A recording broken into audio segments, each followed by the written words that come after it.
good morning in the Netherlands and good afternoon in Indonesia. Welcome to the fourth webinar of the Heritage Serial, and thank you for your time and to be here with us. Special welcome to Mrs. Jolanda Meltzer, the Cultural Attaché of the Embassy of the Netherlands in Jakarta and Director of the Erasmus House Jakarta. Thank you for your attendance. We appreciate it very much. I want to give the credit of this serial webinar to Hasti Tarekat, the founder of Heritage Hand-On and organizer of the serial webinars. Hasti is a member of the Indonesian Diaspora Network, the Netherlands, from the Task Force Livable City. Today's webinar is about Jakarta, the city where I was grown up.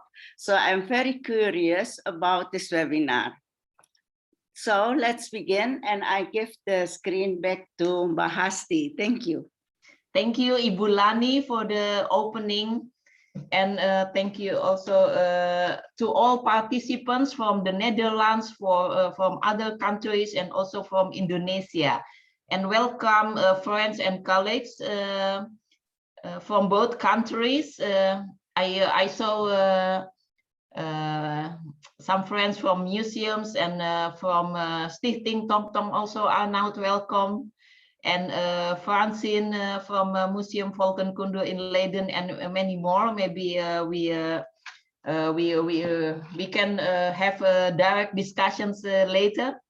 And I would like to introduce the speaker today. By the way, for many of you who do not know me, especially from Indonesia, my name is Hasti, and I will be the moderator of today.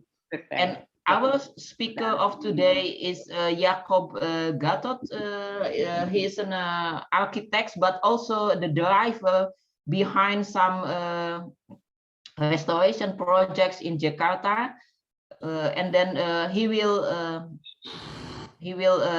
give more detailed information during his presentations. But to give you more context about the topics, about the content of what Jacob will share with you, I will share a screen about the context of this topic. It is, yeah, okay. Yeah. Julia, can you see it?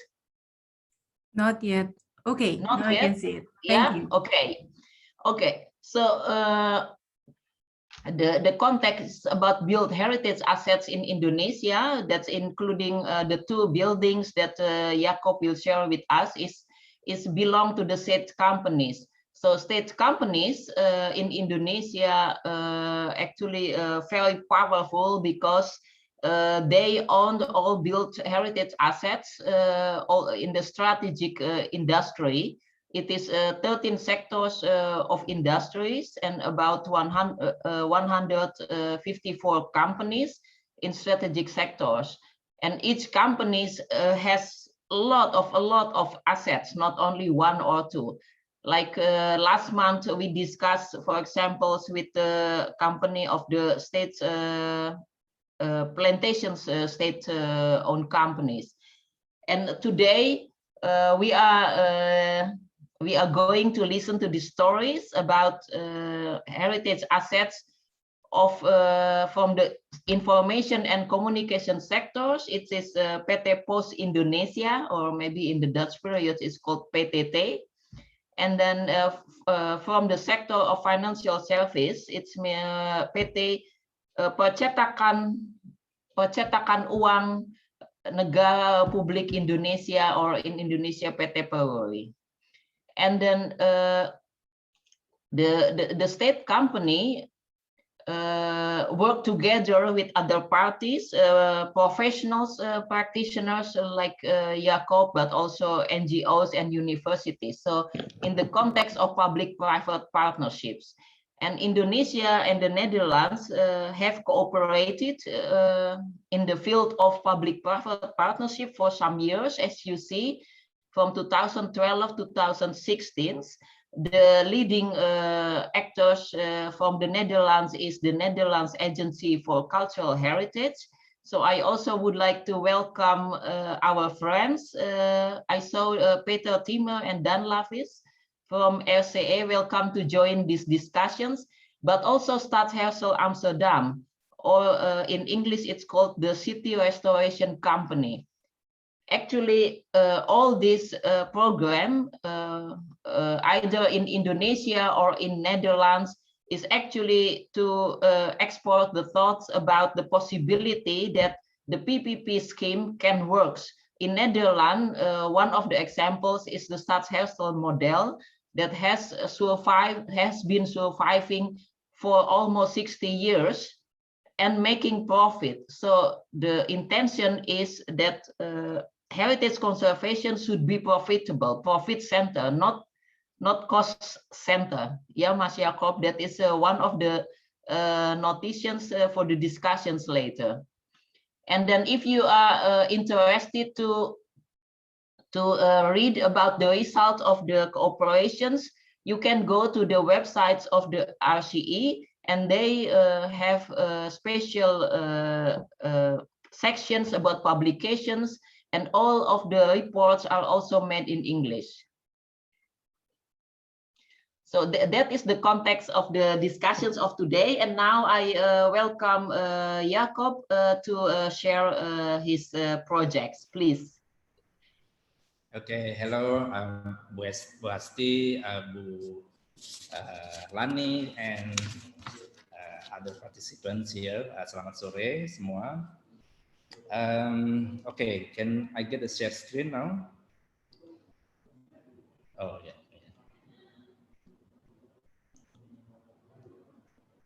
Okay, can you see the picture here? Already, okay, good.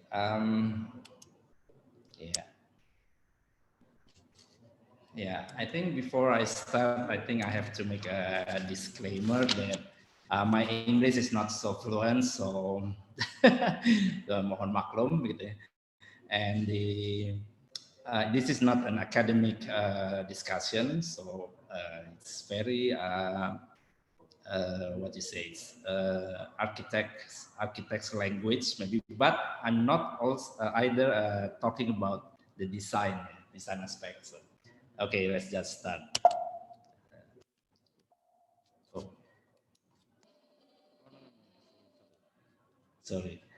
Okay. So this is a little bit background about me. So I have a small architect firm, practices from 1991. Mostly my buildings are commercial projects, the office tower, apartment, a clubhouse, etc. And lately is a retail compound, such as like the bridge below. You can see that the bridge, but none of them is heritage or conservation projects. Something that actually I passion about it since my college days. So when in the college, I always interested in that topics actually, but in reality, I didn't get that project until just 3 years ago. Sorry, it's wow.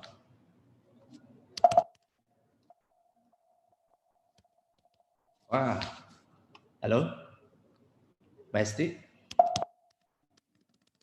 Yes. Ini ya masih ngelok ya di situ ya. Yes, yeah. It doesn't move to next slide. No, yeah. Okay.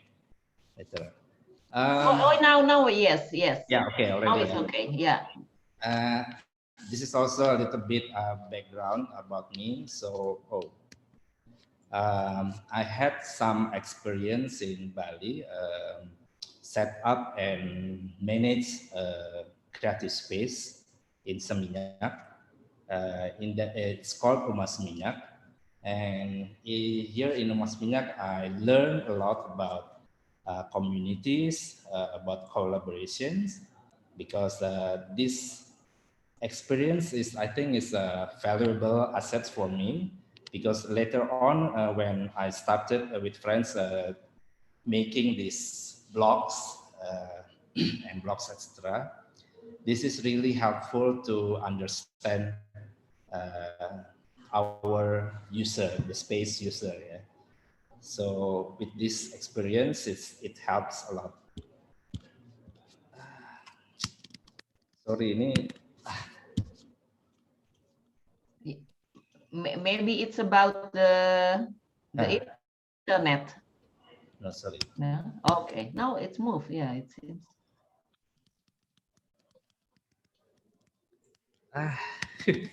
Sebentar, sorry, maaf.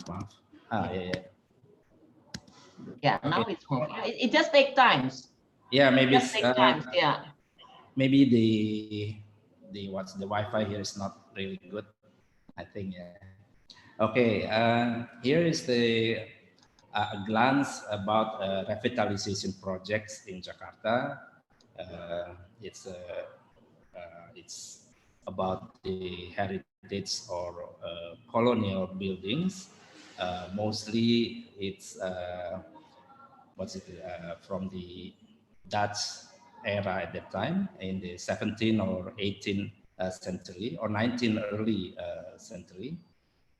And these buildings, mostly in Jakarta Kota or Jakarta Old Town, now it's owned by BUMN or state-owned companies or government buildings, and they already has restoration, and but mostly function as museums or as it is as part of that government buildings, such as this photo in the center is Ministry of Finance buildings. It used to be a Dandel's office at the time, but now part of the Ministry of Finance. And in that buildings, mostly they turn it into museums. So it's not about public. There is no public-private about relationship. Yeah, as Maestri told before, it's merely only for museums, and so there is no public activities or public engagement. There is no program such as that. So I cannot say this buildings is a public space building actually, because it's very exclusive. Okay, now I will tell you about the Block M, the one that I will tell a lot to this. Block M is district in Jakarta, in South Jakarta. Actually, it's old town, new town at that time. So after the independence is 1945, the government feel that we need a new town. Then they create they create this new town called Kebayoran Baru.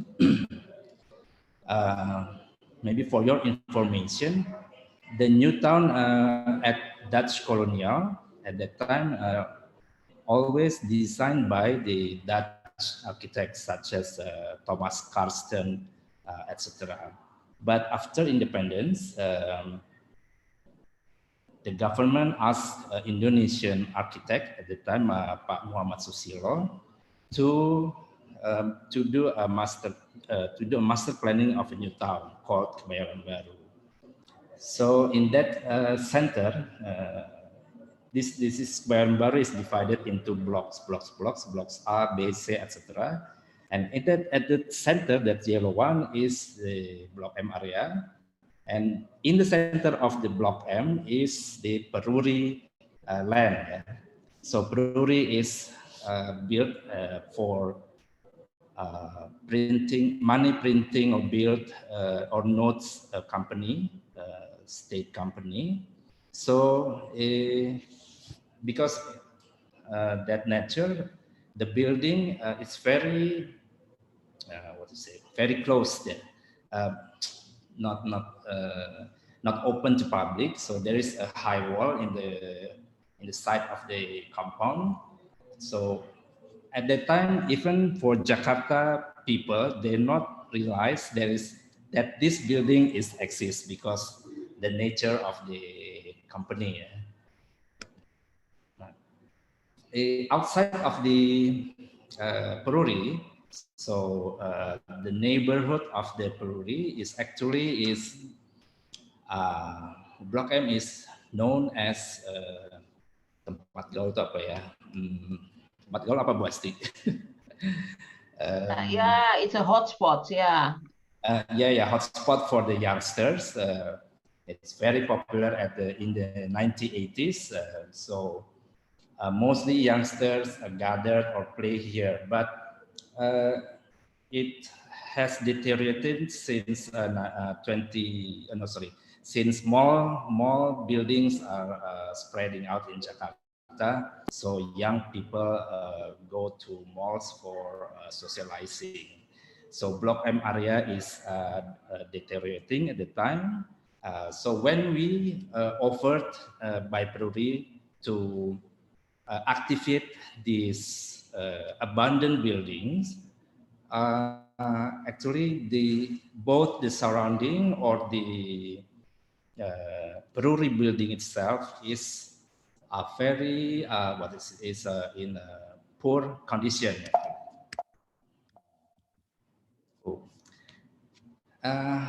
At that time also the Peruri has some ideas to how to make project in that land, in that property, in 5.4 hectares property. Since the land value in this prime area is very high, so naturally they think to build this kind of super block. Consists of office towers, apartment, shopping mall, even to build in this land. But fortunately, the economic condition is not supportive at that time, so it's still as it is, still abandoned, except the building at the center, the head office of the Peruri. But other buildings and the warehouses was left empty because they moved to Kerawang, to the new facilities of the printing company. So since 1995, this compound is actually vacant and abandoned.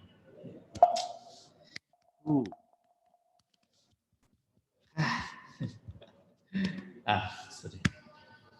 So this is we as a group. I mean, there is 6 person as a co-founders of this MBloc at the time, thinking or visioning about what we can do to this property, this vacant land or these abandoned buildings. We're thinking about Block M actually. So since the district has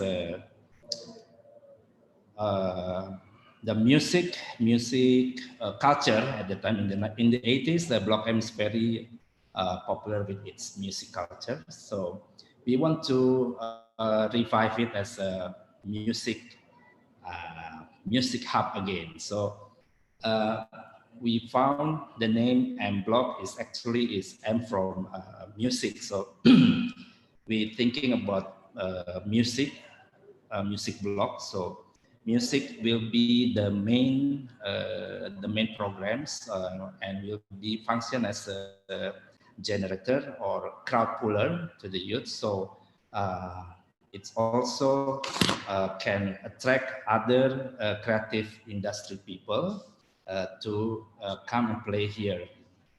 So we use this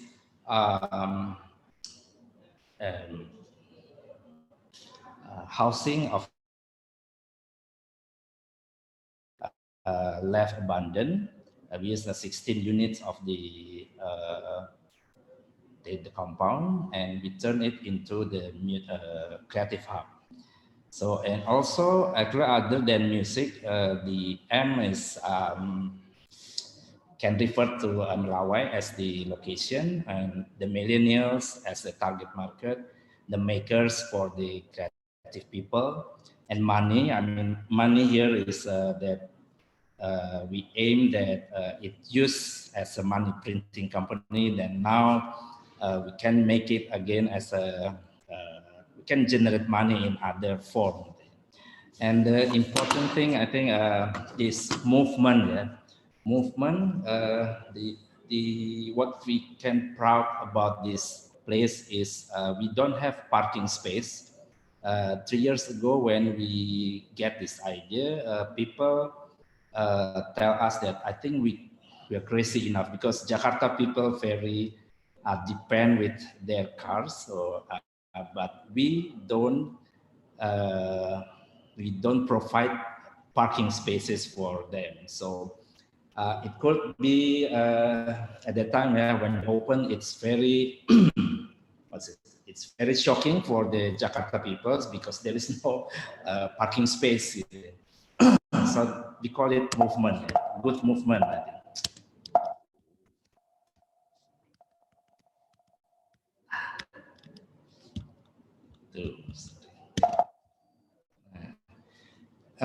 Yeah, before that, that concept, we think also, we search what kind of creative hub that we want to make here, because in Indonesia there is a co-work. If we talk about creative hub, there is three understanding or three concept about creative hub. It can be co-working space, it can be creative space, it can be a maker space. Yeah. So we have to think about what exactly the place we want to create.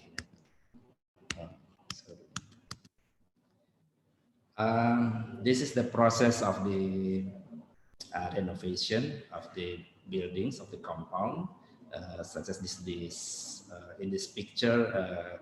This building is used as a play group for the children of the family, and we turn it into lobby and a musola like this. So this is the process of the renovation. As you can see, the typical unit is just like the two pictures above on the left. And now the daily situation is like in the corner on the right. So there is no parking space.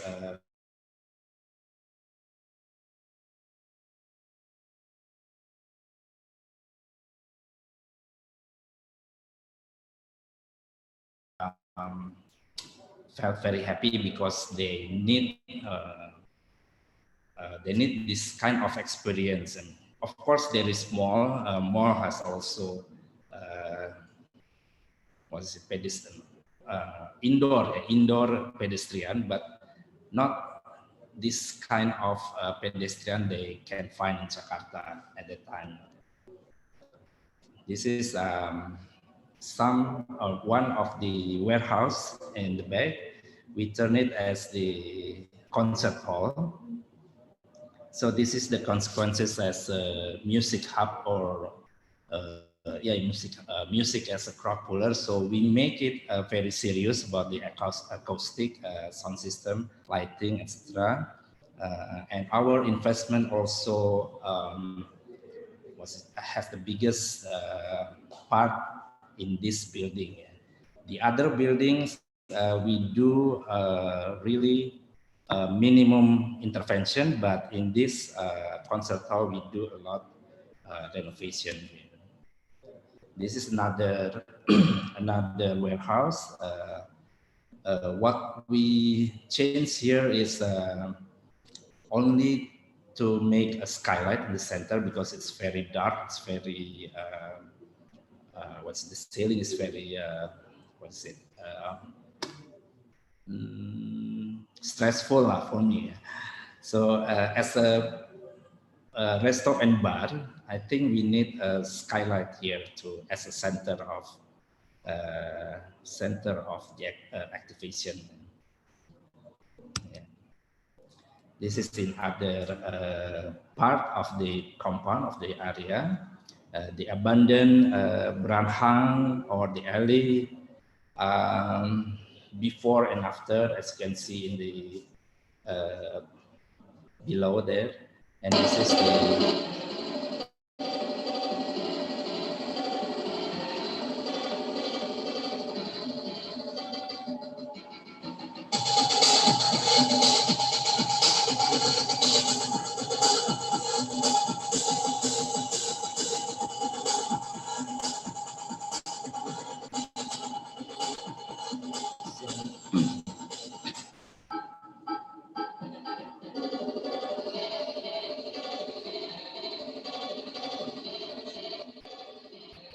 so it's, you can see or you can feel that this abandoned area can turn into the high places for youthful, and most youngsters are very happy to take picture here.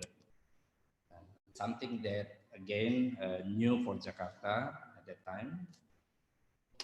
This is the daily situation in the compound, in the front side area.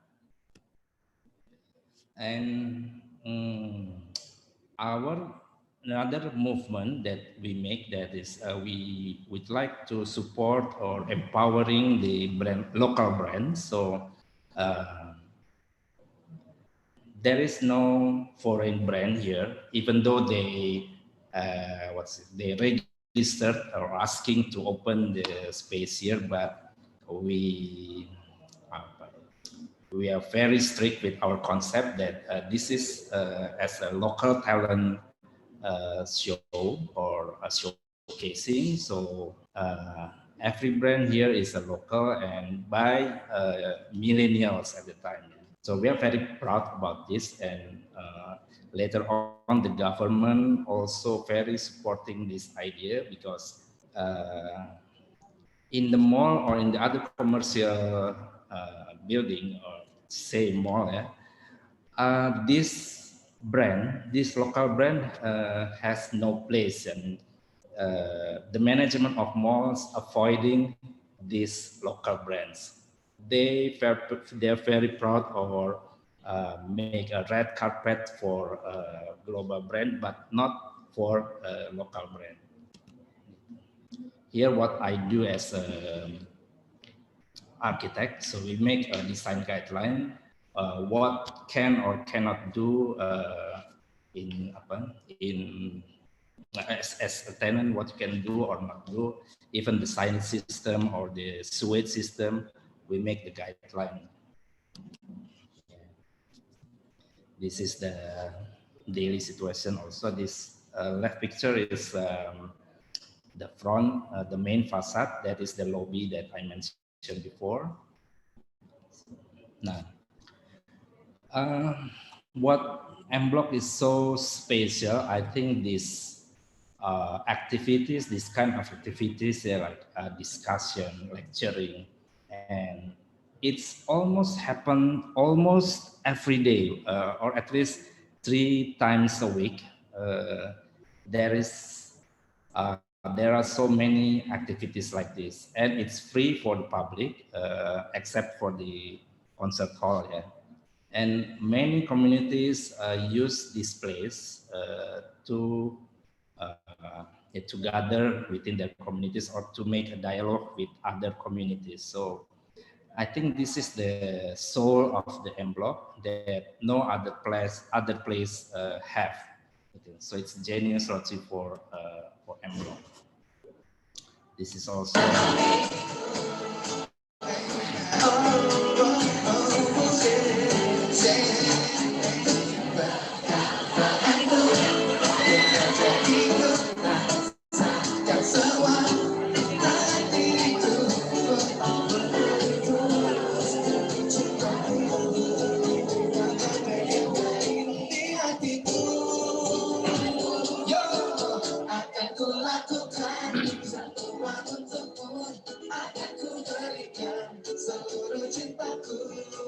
Yeah,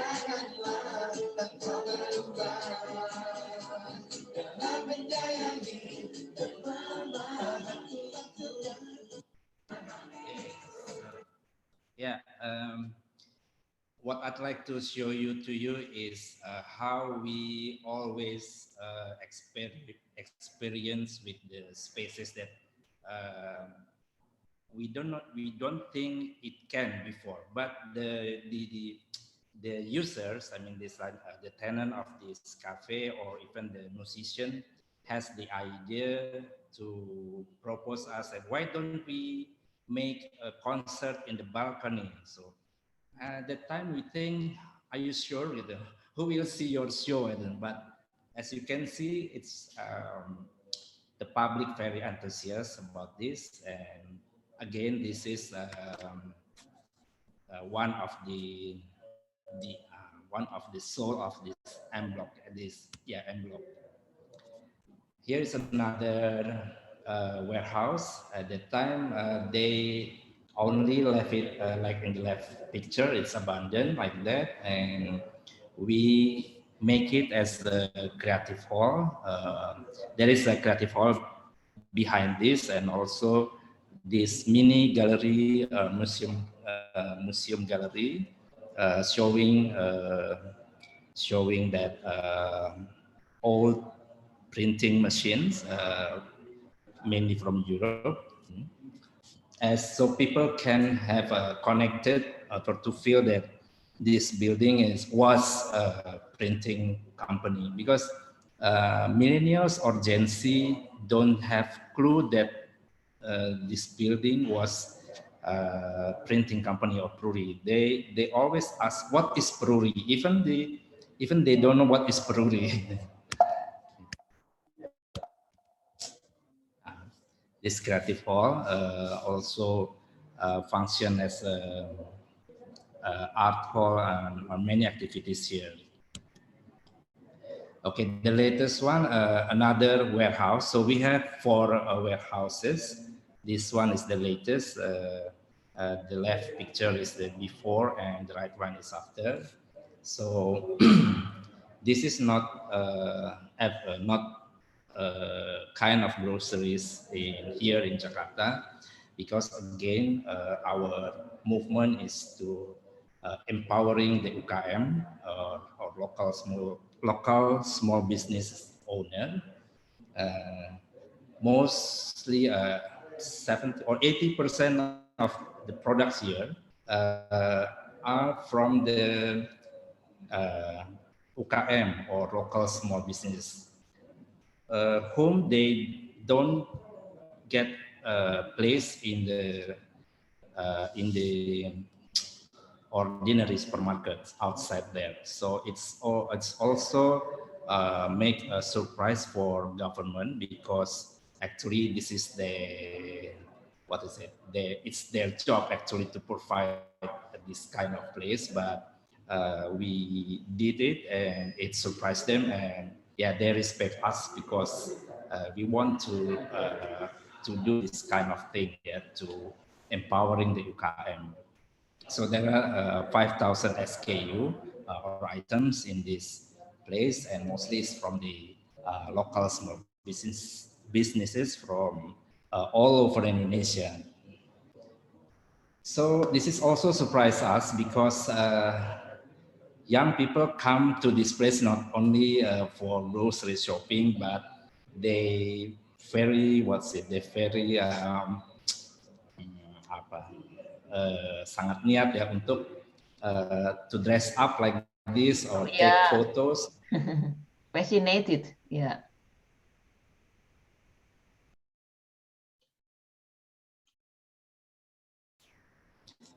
Another corner of the MBloc market, we turn it into outdoor sitting area. Again, this is something new for youthful in Jakarta, because usually they come to the place that is very chic, very glamour, but this is very raw and as it is. Yeah. we do a little intervention to the place, but they can enjoy it very much. Again, this is not new in Western countries or in Europe, but this is new for Jakarta.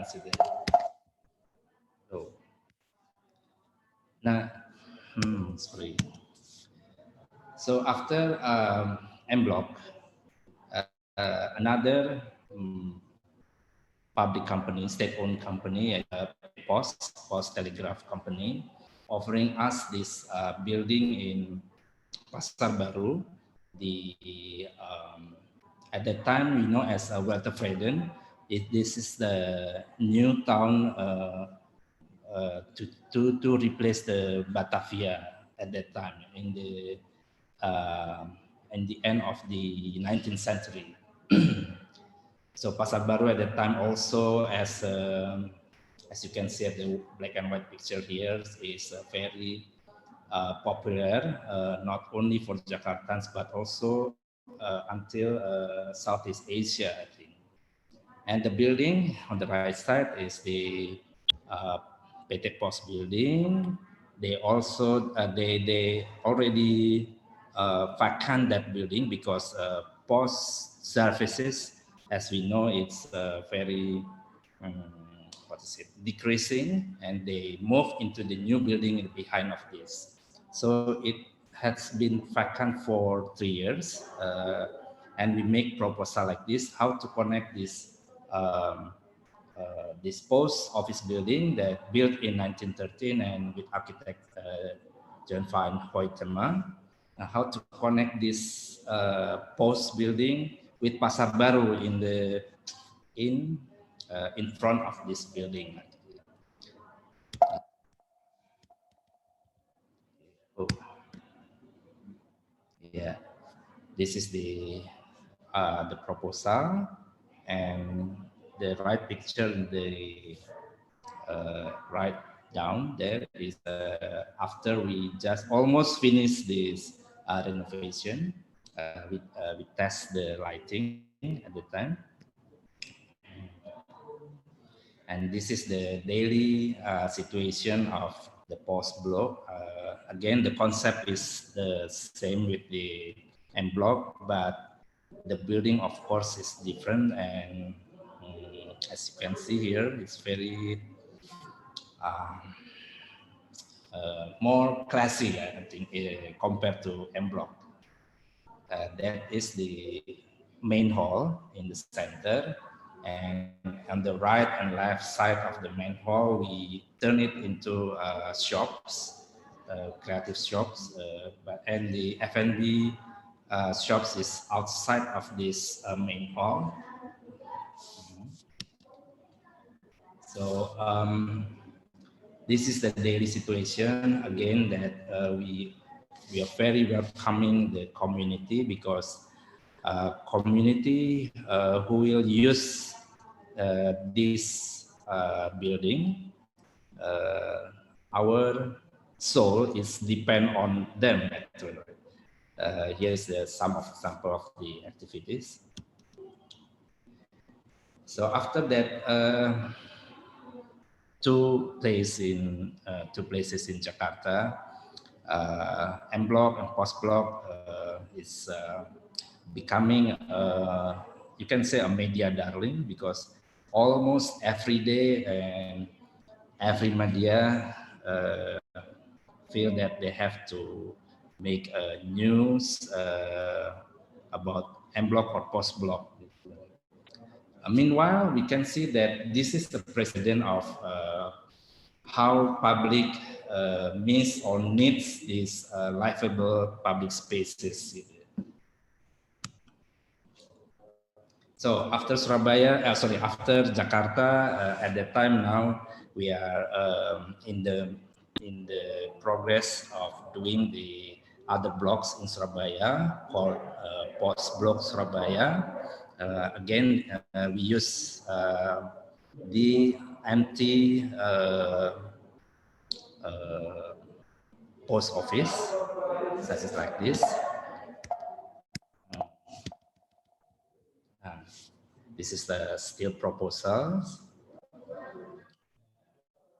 And Post and Telegraph used as one company, but in the 1990s, they separate into two companies, Post Office and Telkom company. But their buildings in some other cities is also what is it, side by side. So this Pos Bloc consists of two companies actually, PT Pos and PT Telkom for this blue building.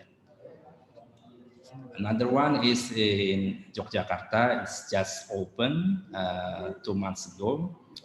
It used function as formerly as art college, EC University Art College, and there's some buildings, but at the moment we just activated one building, this building, and again there were so many activities so far by communities.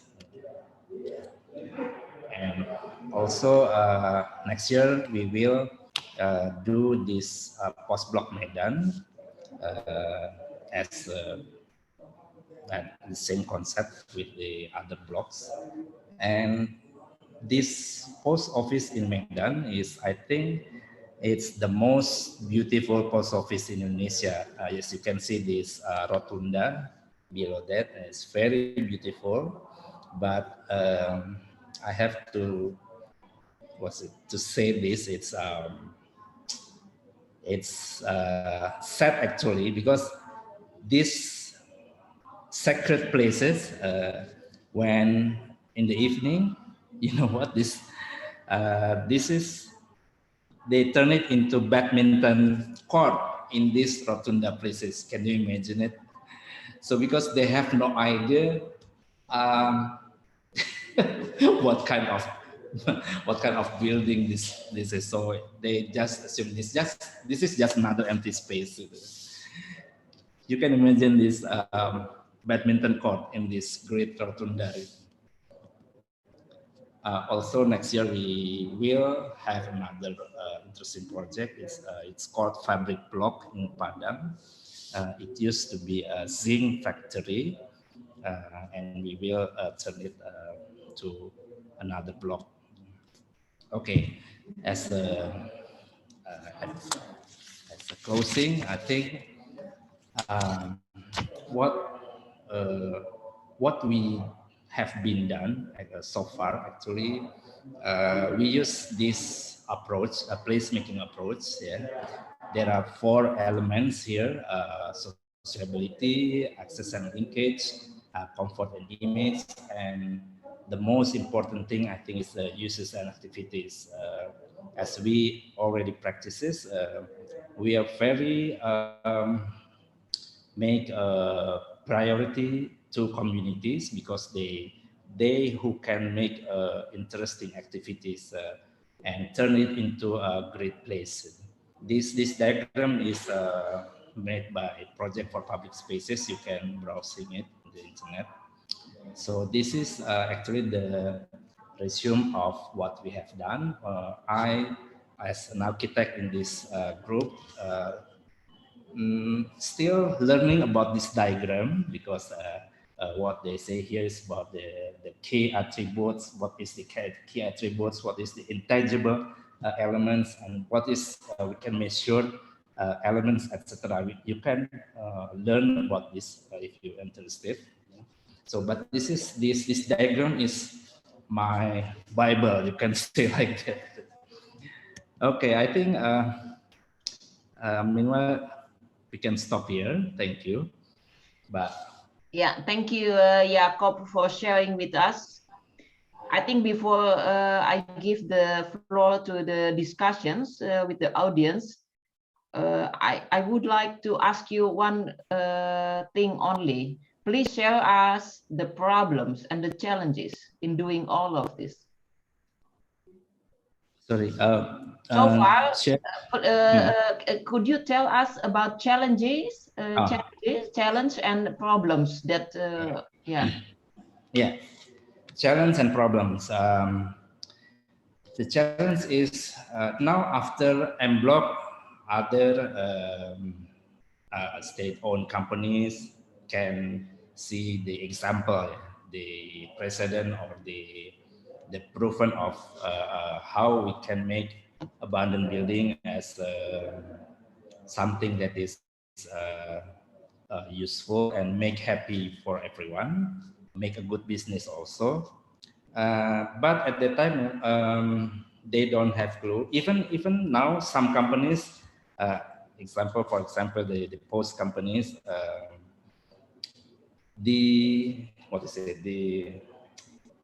kepala cabang apa sih, the branch managers of that post office,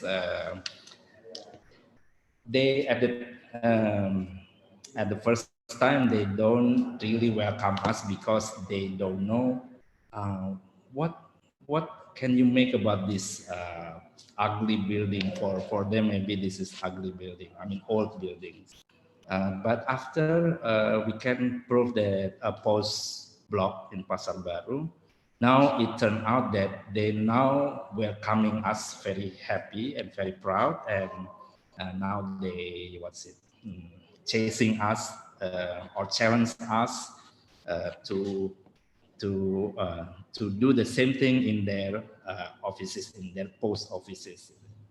So the challenge is the mindset and example, because at that time there is no example of this project in Indonesia. And the problem is when they offer this to developers, the developers thinking is very simple actually. They have to make money, and as you can see before, the approach of most of the developers is like this. So we demolish the old buildings and we make the new one. It's a Dutch company. Yeah. By the way, it's a competition. It's a limited competition and won by FVRDV.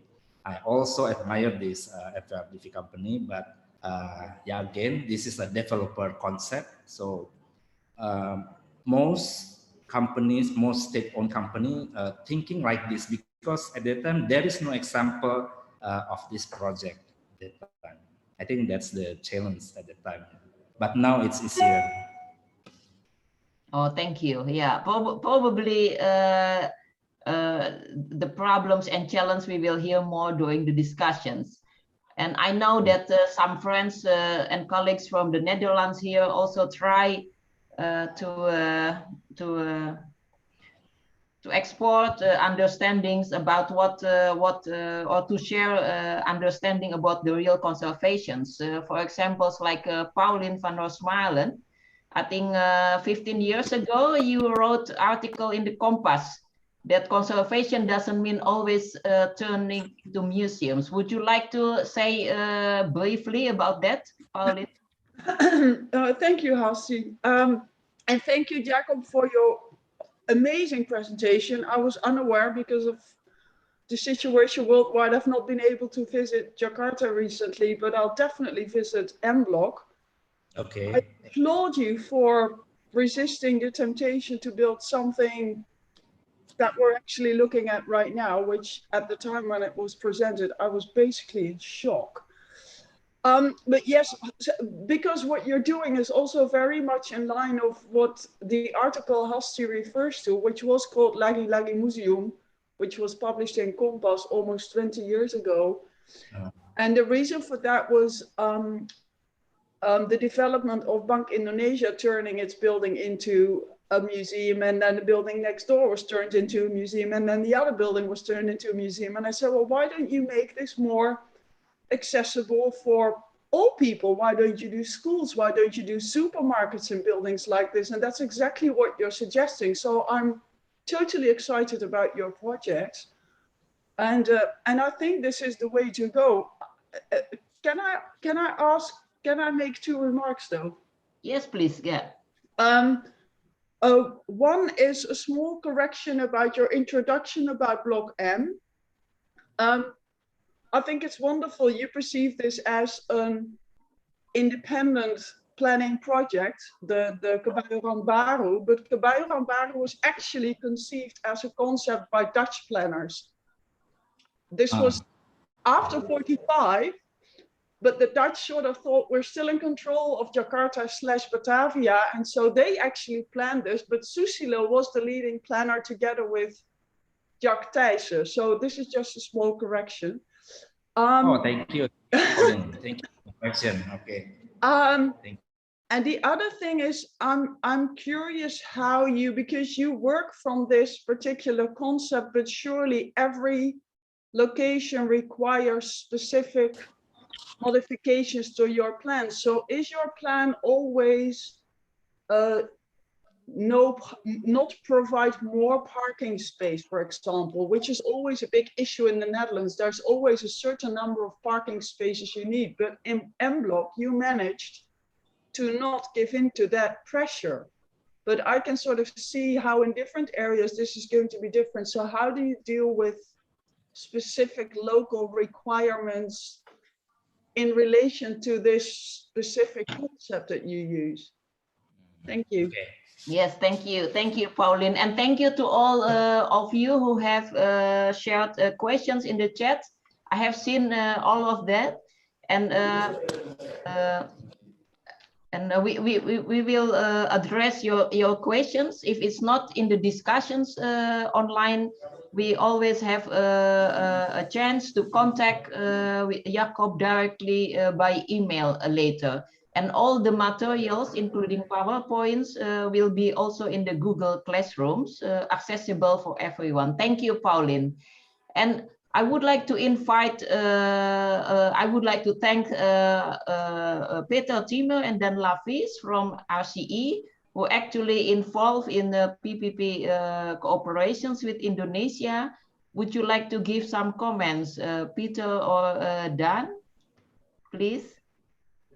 Yes, thank you, Hasti. Yeah. Thank you very much, Jacob. It's really impressive to see the work you've already done and are going to do in Jakarta and Padang. It's quite similar what we do in the Netherlands. And as Hasti told at the beginning of this webinar, we've had several workshops, activities, and hoping to stimulate developments like this. But there was a lack of good examples. So actually, it was better if we had examples like this at the time. It was more easy to convince people of the benefits of a development like this. And well, I have to say it's about abandoned buildings, adaptive reuse, and I wrote it down, connecting with the community. It's a catalyst or an engine for area-based development.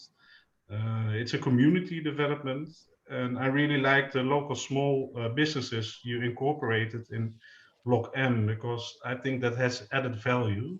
And as Pauline already said, it's impossible to convert every building into a museum, and museums only cost money, so it's not sustainable. But adaptive reuse is sustainable.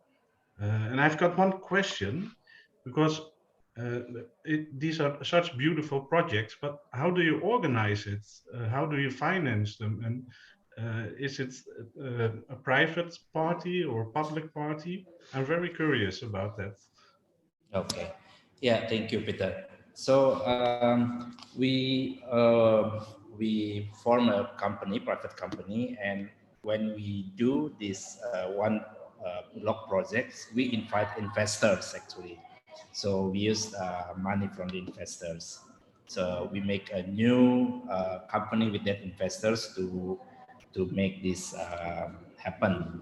We don't have money actually, so it's investors' money. So you make a separate company with the investors for one project? Yes. Yes, for each project, it's in different investors. Yeah. So you could say you create a tiny Stadsherstel Amsterdam for every project?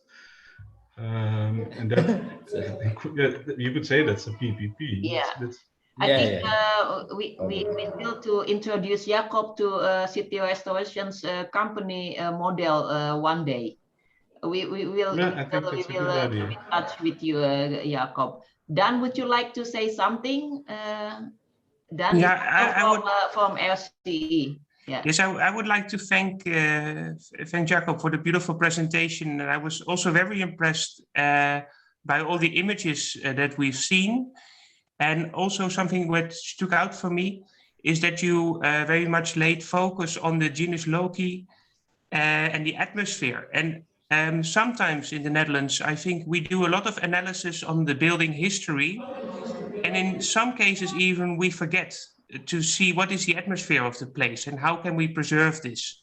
Of course, this is always the aim to do it correctly, but it's not. Sometimes we over analyze the building material and forget about the atmosphere of a place. And based on the images that you've shown, you seem to be very successful in keeping the atmosphere, and also what you've mentioned, doing only what is necessary to the building, holding back in over restoration. So my question also would be, is this a struggle for you? Are your clients sometimes wishing to do more? Do you have to hold them back? How is this discussion during this kind of project? Oh, yeah. Something is very clear, the line, yeah. The landlord or the state-owned company cannot interfere us with the programs or what we can do in this project. So the joint operation is pure only as landlord and we as an operator company. So that's it. So it's our our rights, our exclusive rights, yeah, to do the programs of this building, because here once we allow the landlord to interfere us, it can ruin the concept. It's difficult still, yeah. Even though there is also there is already the contract, yeah, the contract, still they sometimes they feel they can interfere, but we remind them, hey, please remind that this is our area. Okay, so that means that you have to be very persuasive to keep everybody on the same track.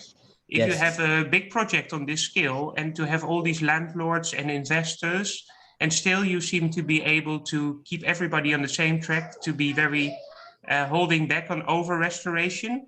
I think this is, that is a big challenge. It's something we, of course, also have the same challenge here, and we see that it is not easy. Not easy, that's right, not easy. Yeah. I have a question. Okay. How many years do you have contract to use the buildings? Yeah. As a state-owned company, they limited for joint operation maximum for 5 years, because over than 5 years they have to make permission to the ministry or even the DPR, yeah, the DPR sih pasti. The House of Representatives. Yes, yeah. So 5 years maximum. The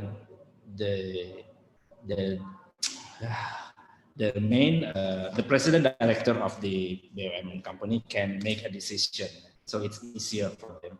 But we in each block, in each landlord, we try to manage that we have rights for 5 + 5 time frame. Yeah. So it could be safe for us as an operator company. Yeah. Thank you very much, Peter and Dan from RCE. And Dan mentions about historical analysis. Did you refer to the historical archives in your projects?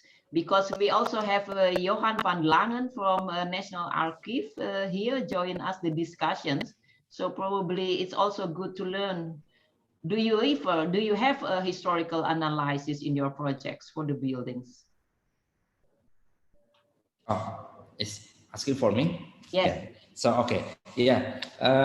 Maybe I forgot to tell you about this, about the process to get the permission or IMB, izin bangunan, building permits. We have to submit this proposal to Heritage Council here in Jakarta.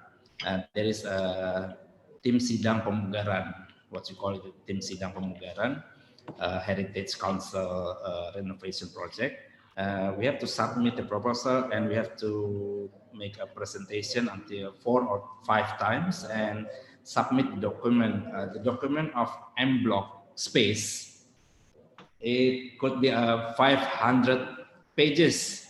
500 pages, and the Pos Bloc is 250 pages.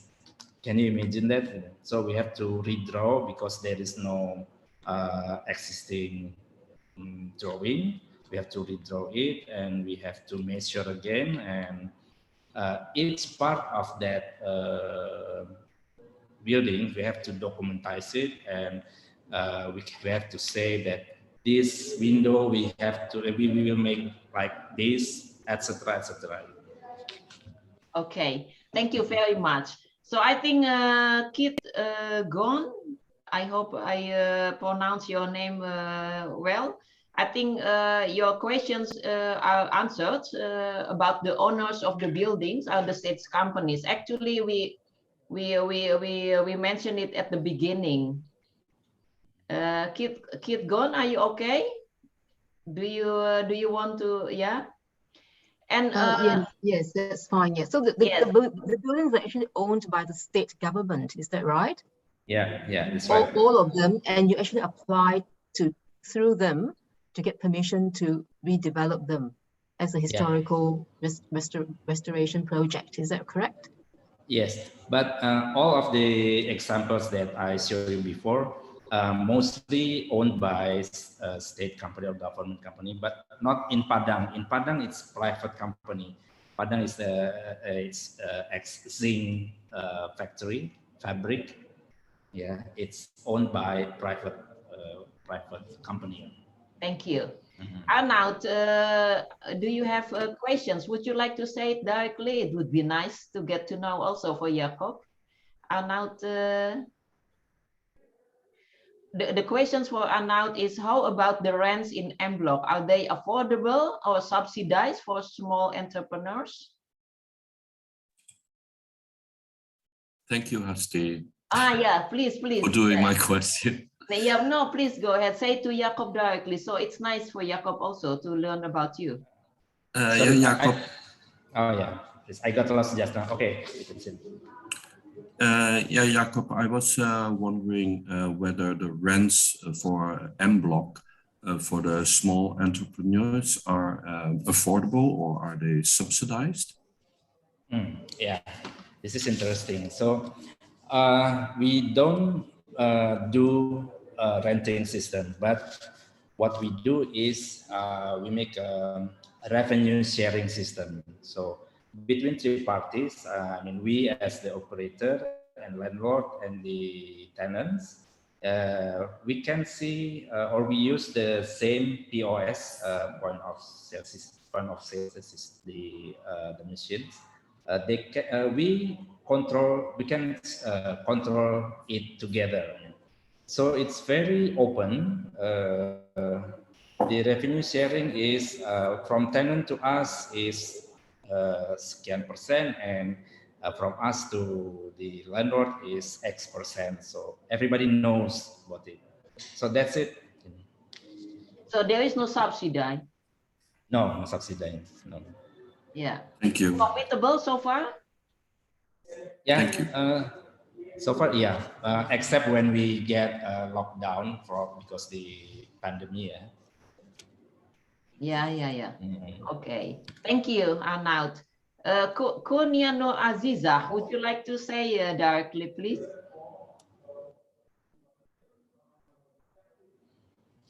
Kurnia Nur Aziza? Okay. Of all examples, is that placemaking always the approach that you take, Jacob, for your projects? Sorry, Bu Asti, can you repeat? Of all examples, many examples of placemaking for creative buildings. Placemaking always applied to creative buildings. If not, how to apply placemaking to building other creative building, but still attracting what? I cannot read. Wait, yeah. So maybe actually she asked about the placemaking approach that you do. Whether it is always the same approach? Yeah. No. What we do is actually adaptive reuse project, right? Adaptive reuse to turn in abandoned buildings or neglected buildings into something useful. Then how to make it useful and sustain for all the stakeholders. So we make placemaking as an approach. Of course, you can make other approach, yeah, but it's I think it will be the result. It will be the same as the other commercial project. As you can see the diagram I showed you before, in that placemaking approach, the fourth element is the uses and activities is play important roles. Yeah. Okay, I hope that no, Aziza, if you are still with us, I hope that you are happy. Otherwise, you also can raise your hand to ask more questions.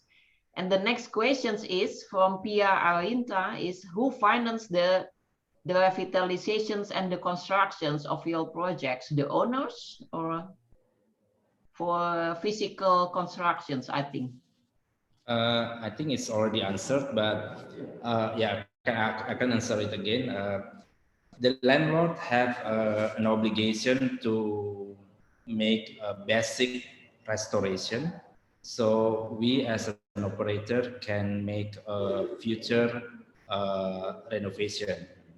You know, as an old building, as many old buildings, there are so many damage, leaking, etc., etc. There are so many problems. Now, the landlord must make it clear, make it function as not a new building, but yeah, function as before. Yeah, yeah. So actually, the owner is responsible for physical conditions. Yeah, yeah. Okay. Before they what is it? Menyerahkan ke kita. Yeah, before they hand over to you. They hand over to us. Yeah. And Kit Gon has second questions. Would you like to say it directly, Kit? No, you can say that. Okay. Do these developments follow heritage guidelines? And are there compliance requirements by regulatory heritage councils? Yes. Jacob. Yes. As I told you before that we very patuh ya, very patuh apa sih? Obedience. Yeah, obedience with the rules. You follow the rules, so we have to make a consultation with the Heritage Building Council. Yeah, are they very strict? No. Yeah. Actually, they're not really strict. I mean, it's because we not preserve buildings such as like Candi or like Candi apa sih? Temple, yeah. It's not.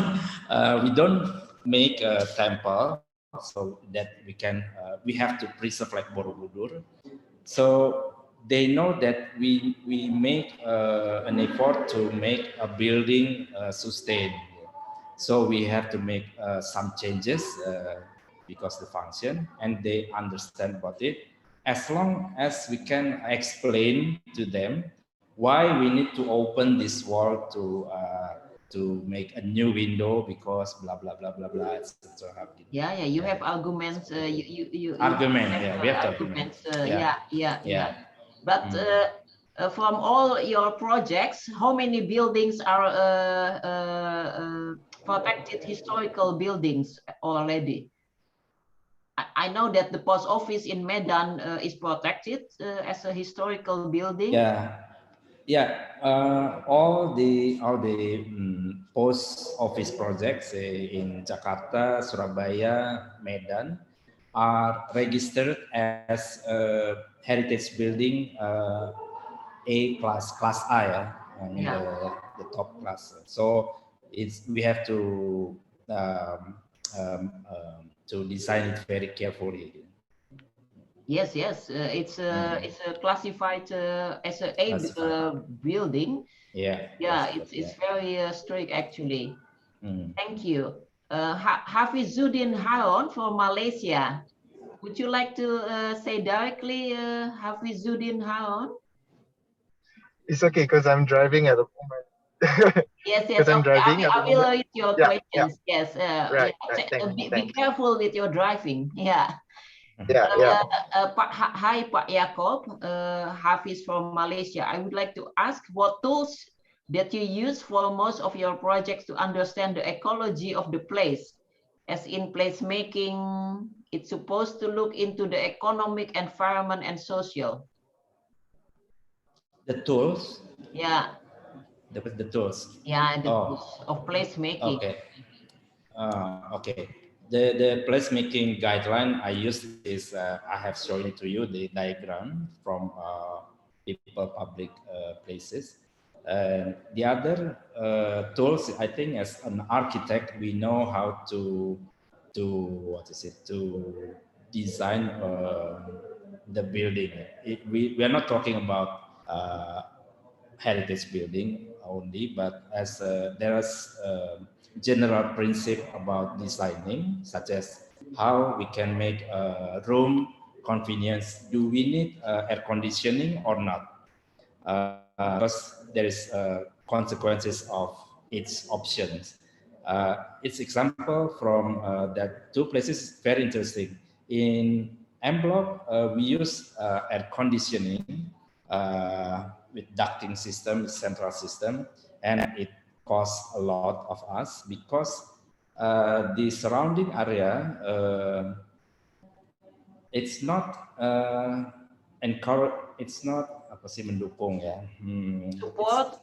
It's not support us to make a regular air. I mean, not without air conditioning. But in Pos Bloc, we seen that this building is other than beautiful, it's very tropical building. I mean, the main hall, the height of the ceiling, the circulation of the that building, it's enough just to make just to put the ceiling fan. But we make we put a big ceiling fan, a helicopter fan to make people more comfortable, but without air conditioning. So it's a building we have to learn it very carefully, very careful. I think many people. Yeah, sorry. Yeah. Sorry, Pak Jacob. Actually, my question's more towards like when you propose a project, right? Like a program for that particular project. Like, how do you like do the mapping? You know, like, do you have any like a culture mapping? You know, to looking into the potential of the program on that particular site that you have. You know, so yeah. Right. Sorry. Because my colleagues, our team has different background. So there is Mas Wendy has a good background in music journalism. Mas Rance has a good background in film or NIP, intellectual property. Mas Handoko has a background in branding, on marketing, etc. Mas Mario is in finance. So when we offered a place, so we do small research, of course, in that area, the potential, the strength, weakness of that area. Well, I don't think I can show it detail here, but yes, we do some research for its place. Yeah, but I think that the point that you made during your presentations that most cities in Indonesia lack of public spaces, affordable public spaces. That is a very crucial problems, and even without deep research, you know exactly that it is needed. Public spaces like what you create. Inclusive public spaces, that what our conclusion at that time. Inclusive public spaces, inclusive and livable public spaces. Yeah, and affordable and environmental friendly. So happy. There is no air conditioning. Very good. Anita Halim, would you like to say your questions directly, please? Yes, please. Halo, apa kabar, Mas Jacob? Thank you for thank you for the interesting presentation. I am extremely happy to see how the MBloc concept will spread all over many cities in Indonesia. And I am really curious on how would you plan to integrate the local communities and designers in the transformation process to keep the spirit of the place?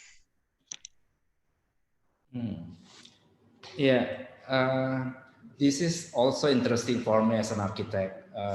Before this kind of projects, I'm thinking as an architect, so I only see the site, what kind of building we can make, etc. Very architecture mind.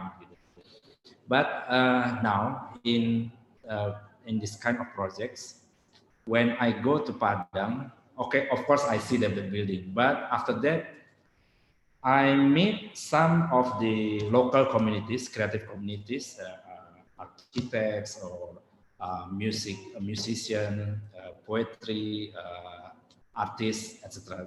We made a lot of discussion to that communities, local communities in that area before we open a place. It's kind of like FGD, informal FGD.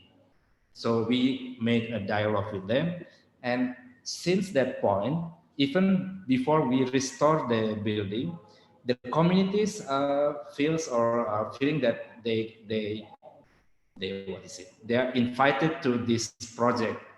So that's very important. That's very key important that we make a lot discussions or communication with the local communities. So you create sense of belonging, let's say. So to create the sense of belonging. Yeah. So you are sociologists now, besides architects. I don't know. Maybe. There is a question again from Kit Gon. What is the total construction cost of these projects? Maybe roughly you can mention. In MBloc building, it cost totally about 10 billion rupiah. How many euros? I don't know. 10 billion rupiah. In Pos Bloc, the stage one takes 6 billion, but after we completed phase 2, it will be more or less 10 billion also. But so roughly for Pos building or MBloc building is about 10 billion rupiah. Yeah. Okay. Thank you. I will try to convert the 10 billion rupiahs into euro later. I want to know how much. And Gijs van der Zwaan, would you like to say your questions directly, please? Introduce yourself probably and say. Yeah, okay. Thank you. I'm I'm very impressed, I must say, by how the new life in those places that were forgotten in the city.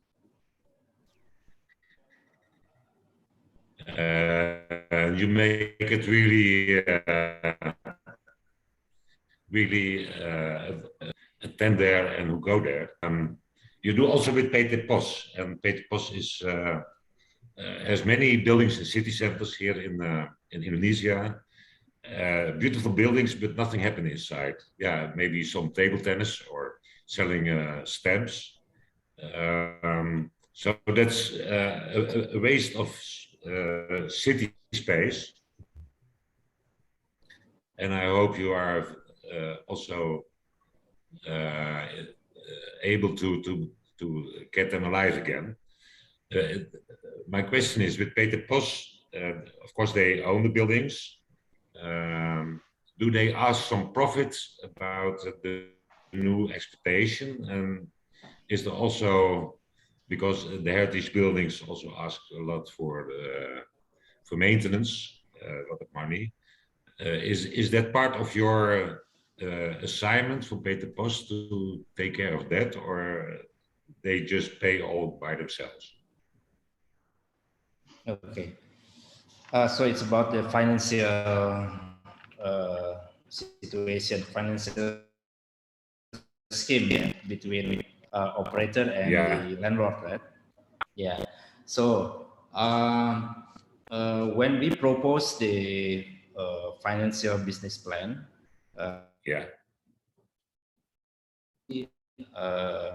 mention about our expenses, our OPEX, operational costs, and also CAPEX. So they know how much or how big money we spend for that building. And they also know that if they just neglected that building, they got nothing. That their aim or their intention is why they make a joint operation with us. It's everywhere. They say that at least we have to cover the taxes, the land taxes, the PBB of this building. That we can say the number is like 700 million or 700 million until up to 1 billion rupiah yearly. So what they expect is at least this is the minimum amount that they can get from this project. And Brewery has proven that they got more than that, so they're happy about it. So my point is, we as an operator have to make sure that the landlord also happy. Meanwhile, we can sustain operating this project. So yeah, it's very detailed and very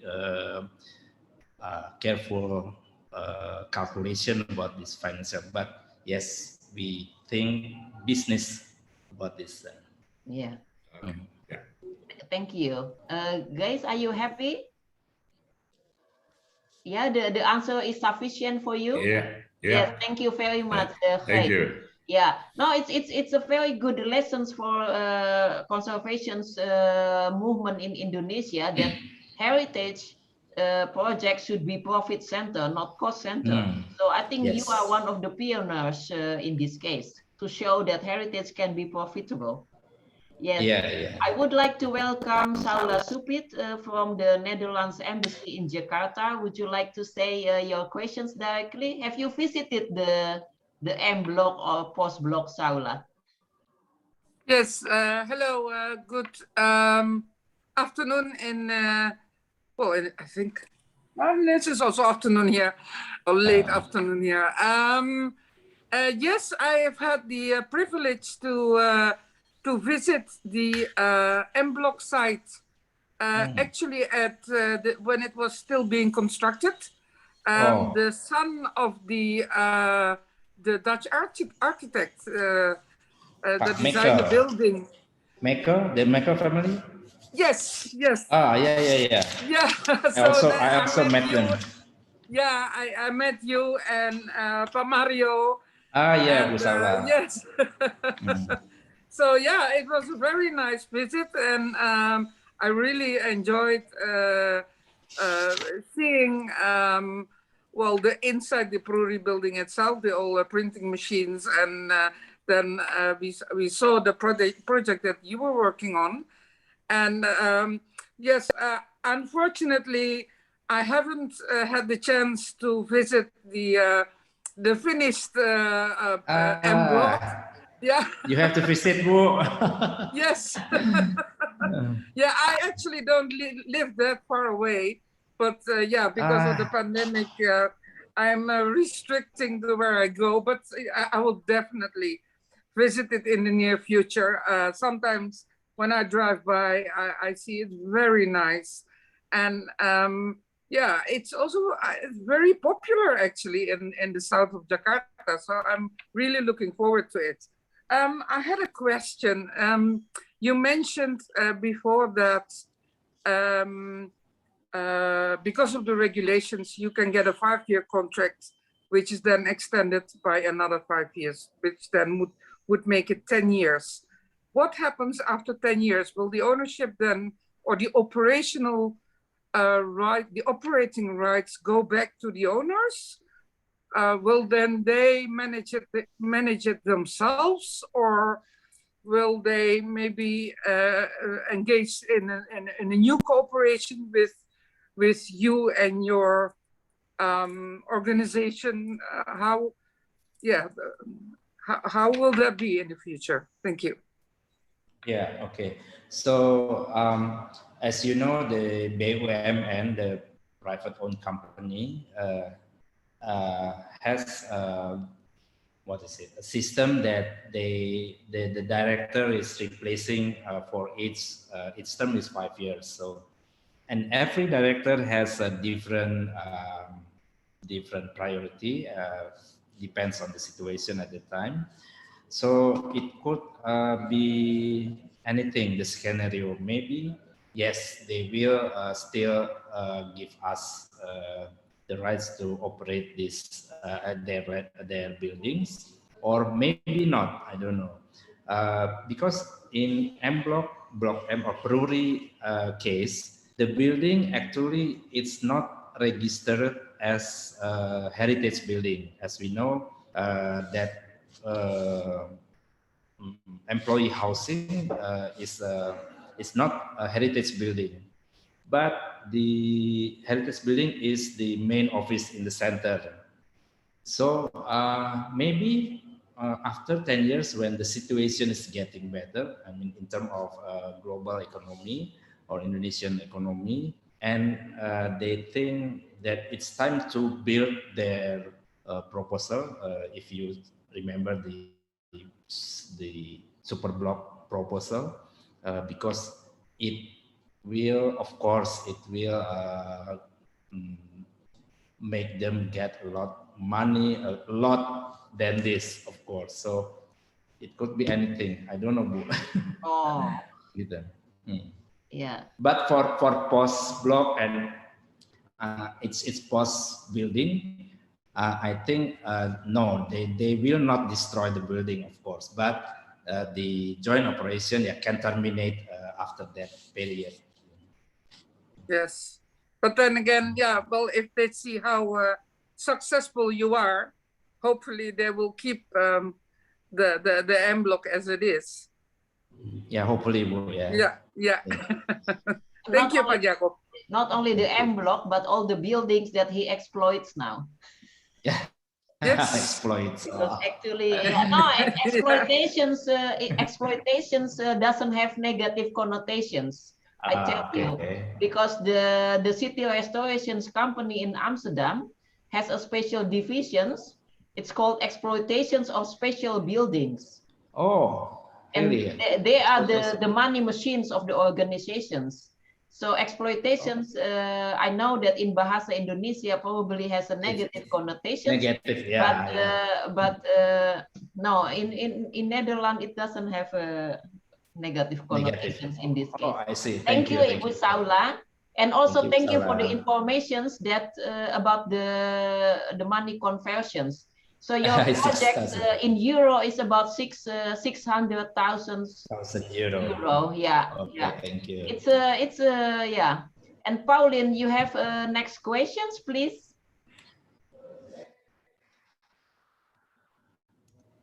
Unmute helps. Yes. I have one question about these projects because they're referred to as public space. But what is public space? Because in my understanding of building, so most of the time the interior, somebody is the owner. So by definition, the owner makes it not public. I understand this is public-private partnership and the condition that this ministry that's actually the owner. But why do you refer to this as public space when it's inside? And how do you guarantee that it's always going to be public and that, for example, shopping malls are by the users often considered as public space, but in fact they're not, because the owner of the shopping mall is actually the owner and therefore it's not public. So what is? Yes. What I mean or we meant here, I think public spaces, they are referred as anybody can come to that place, but without feeling intimidating or has an obligation to shop. Yeah. If you go to the malls, I think some people has that feelings that this building is very intimidating, not friendly to the public. But in our public space, we try to minimize or delete that feeling, so everybody can come anytime and feels happy and they don't have to shop anything, just walk around enjoying the spaces, take photos. That's what I refer what public spaces according to us. So you don't use it in the legal way, but more in the way it's socially perceived. Yeah. Okay. Socially perceived, not legal term. Yeah. Okay. Thank you. Yeah. Well, we learn something new about the meanings of the public space, Pauline. Indonesian way. I don't know. Maybe Pauline, if you know the term, the more exact term, you can tell me, because I need also information about that. Yeah, Bu Hasi or Pa Jacob and Bu Pauline, if I may just intervene a bit, what Mas Jacob has mentioned is actually POPs. We call it POPs. So I already wrote it in the chat box. POPs refer to private-owned public spaces. So it opens for public, but it is owned actually by a private entity. So it's called POPs at the moment. Okay. And that is Yulia, and Yulia is a volunteer to help this webinar from Indonesian Diaspora Netherlands. Thank you, Yulia. Yes, hello. She's graduated from Netherlands, by the way. Yeah. Can I add one more remark? Yes, please. Because this issue of public space and how it's being dealt with, about 15 years, somebody in the Netherlands did a PhD on this, Lizzie van Leeuwen, and her PhD is called Lost in Space. And it specifically talks about how people in Jakarta use the shopping malls. And this issue with the fact that actually the owner of a shopping mall can actually tell people, no, you cannot come in barefoot, you have to wear shoes. You have to. So from that point of view, so that maybe that's an interesting book to look at. Maybe. Probably, can you write it down in the chat because it's difficult name for yes, will do. Yes. Audience. Yeah. And Kata Ivankov, Chata Ivankov of Kata Ivankov, please go ahead with your questions directly. It would be nice for Jacob to get to know you. Kata or Chata Ivankov? Yes, hello. Hi. Thank you for joining. It's Kata or Chata? It's Kata, yeah, it's Kata. Okay. Yeah. Go ahead. Yeah, so introduce yourself a bit. Okay, yeah, I'm Kata Ivankov. I'm in Jakarta. I'm volunteer with the Indonesian Heritage Society here. So we are working with heritage awareness and with local institutions. So my question is, have you done, I know this, your presentation is quite amazing and I admire your work, by the way.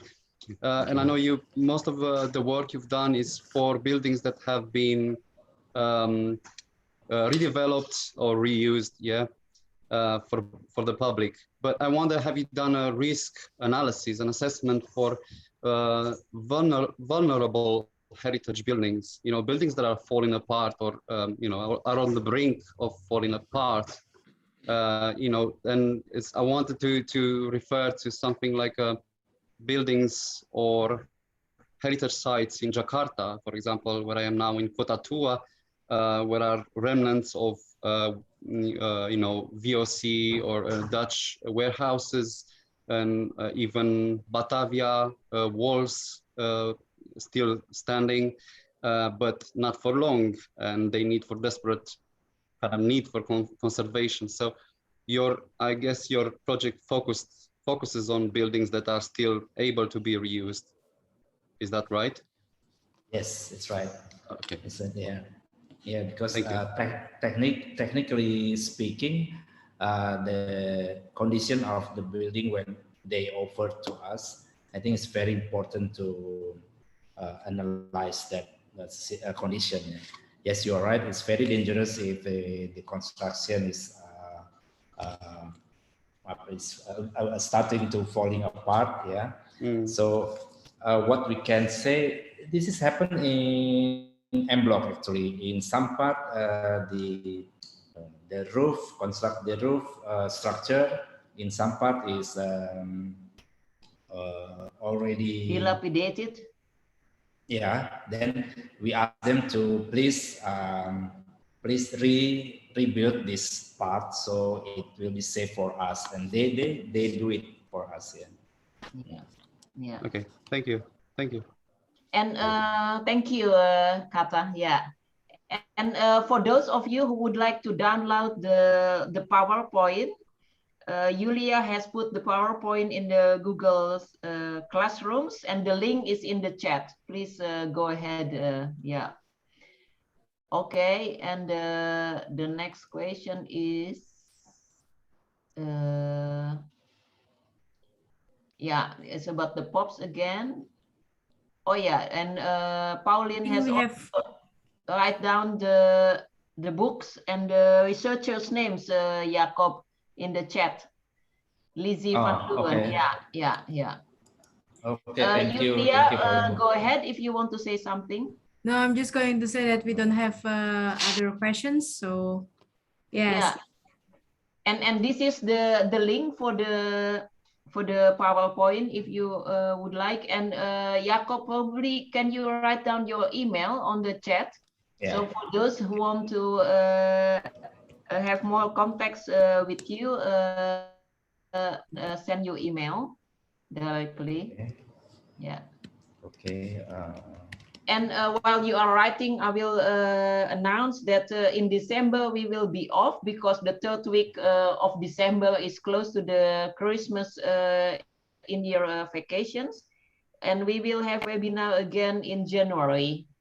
And it's about the sugar history and restorations of the former sugar factory in Solo, Colomadu. Are you okay? Yeah. Yeah, I think it's done. Okay. And that is, so the email of Jacob is masjacob16@gmail.com. So, and he is very generous to be open if in case one of you would like to contact him directly. I would like to thank Julia and Ibu Lani from Indonesia Diaspora Netherlands for cooperations, and also especially to Jacob for your time. I know you are very busy, but you allocate time and energy to talk, to discuss, to share with us. Thank you very much. And we wish you a very, very good luck with all your projects. And we are from Netherlands, from Malaysia, or from any other countries, looking forward to visiting all your projects when we are in Indonesia, when the pandemic is over. And would you like to say something before we close up? Yes, thank you for your kind and serious attention about this. It's beyond my expectation that the response is very, what's it, very hangat apa Bu? Very warm, yeah, warm. Very warm, yeah, and so many questions that I really enjoyed this discussion, and for me, it gives me some insights, new insights also. So Yeah. thank you, Bu Hasti and Diaspora Netherlands for this occasion. Yeah. Yeah, okay. Ibu Lani wrote in the chat that all your stories make her homesick to Jakarta. Yes. Okay, come Yeah. visiting home, Bu. Yeah, the people, the local product. So we really appreciate about that you create a place, no parking, cashless, green, and locals. They are very special. Thank you very much, and we wish you all the good luck. And yeah, thank you to all participants also. Thank you. Thank you all. Thank you. Yeah. Okay. Thank you, Saula, Pauline.